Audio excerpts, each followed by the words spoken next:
Today I will show you a comedy film from 2021, titled Queenpins. Spoilers ahead. Watch out and take care.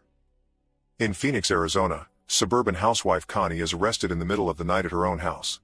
As she gives up without a fight, she remembers how all this got started months ago.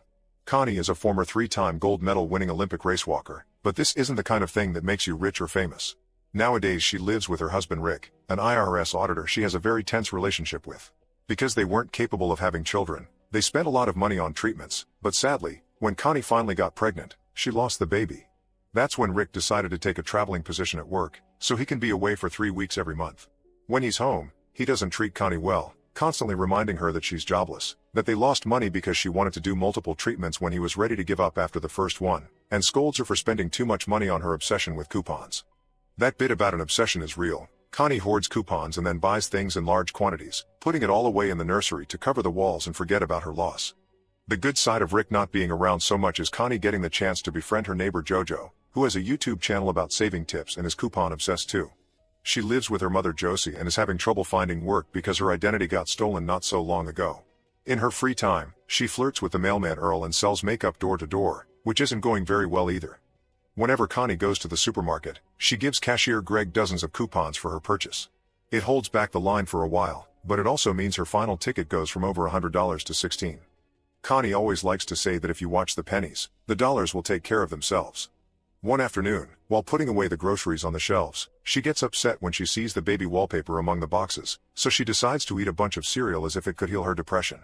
The cereal turns out to be stale, so Connie uses all her current inner anger to send a complaining email to the cereal company. A few days later, Connie receives a coupon for free cereal in the mail with a letter from the company apologizing for the stale product. When she goes to the market to exchange it with a smug attitude, Greg explains she isn't special, all companies will send free coupons to people that complain. This inspires Connie to send a bunch of letters to different manufacturers even if there wasn't anything wrong with the products, which earns her a huge pile of coupons for free stuff.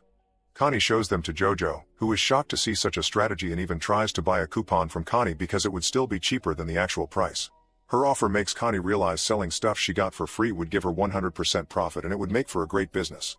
After searching the internet, she discovers that the coupons are made in Mexico, not far from where she lives, so they could go and steal a bunch to resell.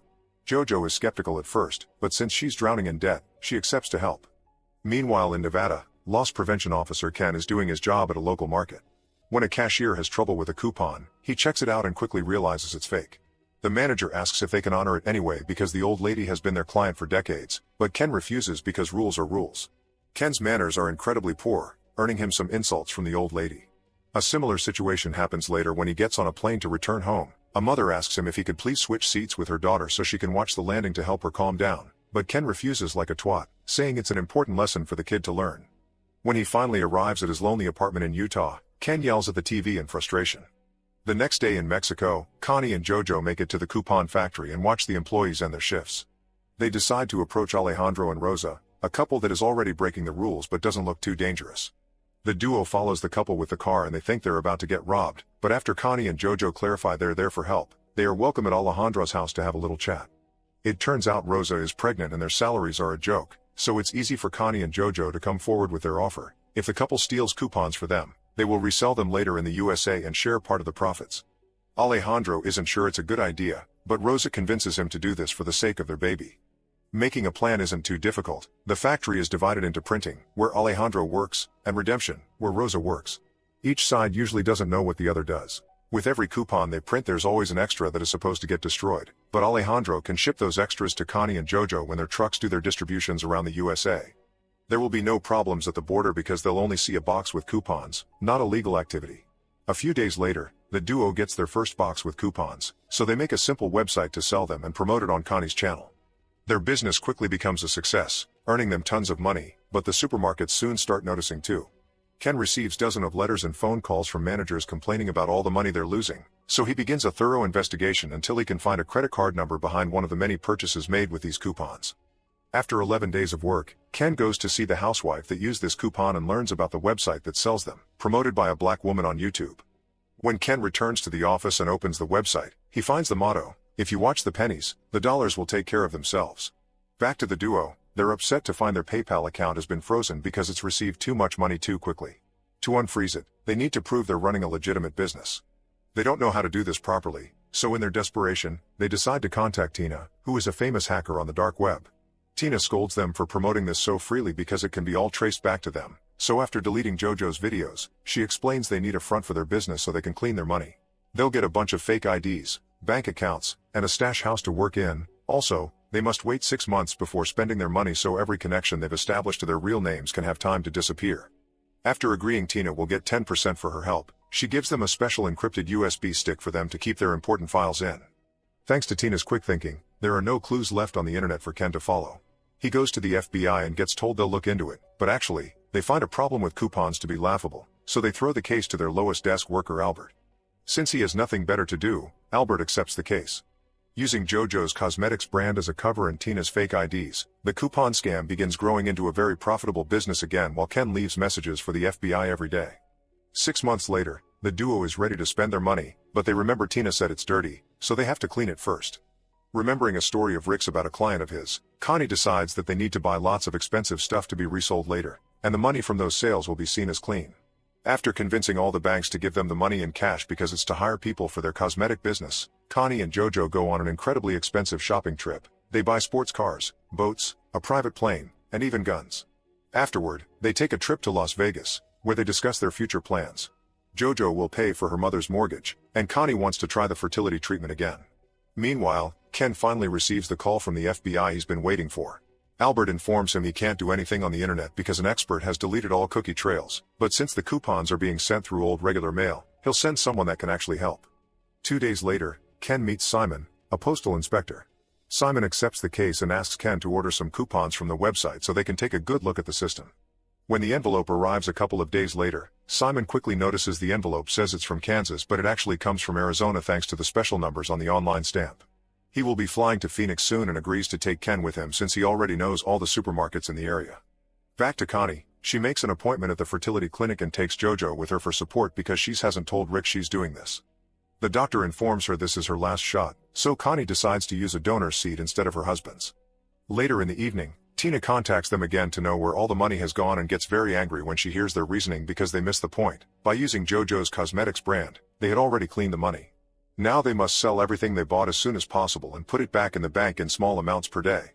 When Rick comes back from his latest business trip, he notices the new TV Connie has bought, so she tells him she's gotten a sales job and that she doesn't use coupons anymore. This greatly pleases Rick, who calls her a new wife, which makes Connie even sure to go through the treatment with a donor's seed. In the meantime, Ken and Simon are interrogating all the cashiers in the area, asking for any clients with coupon obsessions. When they get to Greg, they find the information they need. He doesn't know Connie's name, but he gives them her description and mentions her 2 pennies motto, which Ken remembers having seen on the website. The next day, they go to the local post office to see if any of the workers knows anything about a coupon blonde. Nobody remembers Connie, but when they hear the word coupons, they snitch on Earl because he always was watching JoJo's saving tips on YouTube. Back to the duo, selling all their stuff on eBay is becoming too hard because there's so much of it. When they go to a cafe for a drink they find 2 men from a gun club, so they get their club's address and visit it later with all their weapons for sale. JoJo makes an amazing sales pitch but the leader still refuses to buy them, so the duo agrees to make them a good discount if they buy them all, sealing the deal. Ken and Simon interrogate Earl in private, but he refuses to give them any information. Once he's released, he goes to JoJo's house. There, he leaves her a note in an envelope disguised as regular mail among the bills which Josie takes without understanding how important it is. What Earl doesn't know is that Ken and Simon have followed him there, and now they'll do surveillance outside the house for as long as they need. Night has fallen by the time JoJo comes home, and the men realize this is the black woman the housewife had seen on that YouTube video, when JoJo comes out of her car and begins dancing in the middle of her driveway to celebrate the amazing deal she made earlier. The next morning, JoJo is distracted by an argument with Josie and pays no attention to the mail, so she drives to the stash house as usual. Ken and Simon follow her there and see Connie as well, realizing she's the blonde from Greg's description. Simon gathers other postal inspectors to begin the operation properly, and now they have more details. It's very easy for them to find Connie's and JoJo's identities, especially when they show a picture to Greg and he confirms it. Later that night, JoJo can't sleep, so after checking on her mom, she goes to the kitchen to get a snack. That's when she finally finds Earl's note urging her to leave town, but it's too late. Simon arrives with his men and arrests Connie, JoJo, and Josie. After their homes and the stash house are raided, the arrest appears on the news, and Earl is surprised to see JoJo's face on TV. When the interrogations begin, Rick and Josie quickly say they had nothing to do with it and accept to cooperate with the authorities. Jojo tries to play the innocent card and pretends she doesn't know what they're talking about, but they've found her videos on her computer. Connie, on the other hand, admits her crime, but she's shocked to hear that they may be facing 40 years to life for fraud. If she takes full responsibility for starting all of it, they'll go easier on Jojo, so Connie accepts the deal. Jojo is released on bail. She thinks Josie paid it, but it was actually Earl, who is waiting for her outside with flowers. Sadly, Connie isn't as lucky. Rick only visits her to scold her and refuses to pay the bail, so Connie asks for a divorce. The investigation continues and the inspectors trace the coupons back to Alejandro and Rosa, but by the time they discover this, the couple has already disappeared. Since the trail has gone cold, the Mexican government won't go after them.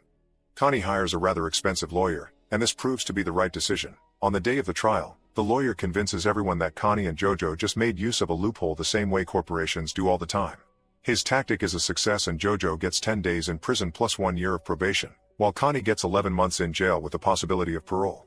Simon and Ken aren't happy with this result and demand answers from the state attorney, who explains the judge went easy on the women because the brands on the coupons pressed for leniency to avoid bad press.